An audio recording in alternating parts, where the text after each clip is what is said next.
ambao dunia itaonyesha kwamba ndio uzuri. Jina la Bwana libarikiwe sana. Amen. Kwa sababu mimi binti mtadili sana na mabinti ambao watasikia sauti hii. Naam. Wakati mwingine mabinti wamekuwa ni watu ambao wa kujirahisisha sana.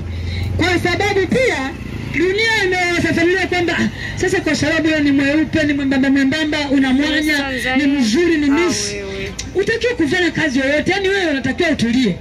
Asijue kwamba ni kwa sababu hiyo atahitaji akanunua kitambaa tandika ashone gauni, na kwa sababu atakuwa hana hela, kwa sababu dunia inamwambia wewe ni mrembo, hataki kufanya kazi yani hizi za chini chini, yani wewe unatakiwa ni wewe miss, unataki kufanya kazi za sura kama. Hata mimi nilikuwa kama hivyo. Maana yake nilikuwa nikiambiwa kwamba fanya kazi fulani, nasema hiyo siwezi kufanya, yani bodaboda nikipita kwa bodaboda watanionaje, nikipita kwa vijana watanionaje. Lakini sijui kwamba ni kwa sababu hiyo nikitamani kununua miogo 1000 ni lazima sasa nimtafute Shabani alipo au Samueli nianze kujipendekeza.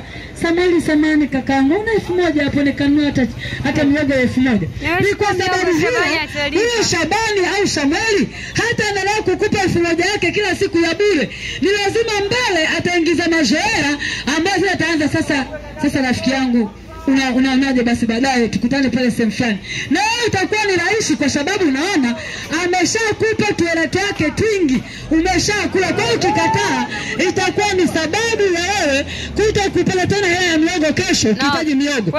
Lakini mimi nafikiri namna ile ambayo nilikuwa nayo kwamba nilikuwa siwezi kuchukua mandazi nikauze, siwezi kuchukua dela vitumbua nikauze, ni kwa sababu ya aibu ya kipepo, yani ya kimalaya iliyokuwa imenifunika. Ninajua mwanadamu kabisa hawezi akachagua kazi ya kufanya alimada hiyo kazi watu wengine wanafanya na inawapatia riziki.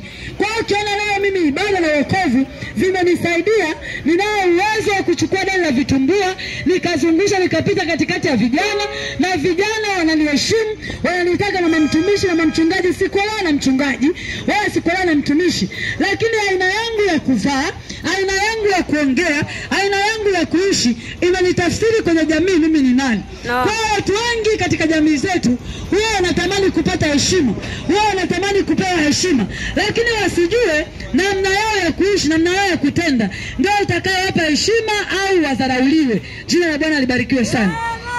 Kwa hiyo mimi nina kila sababu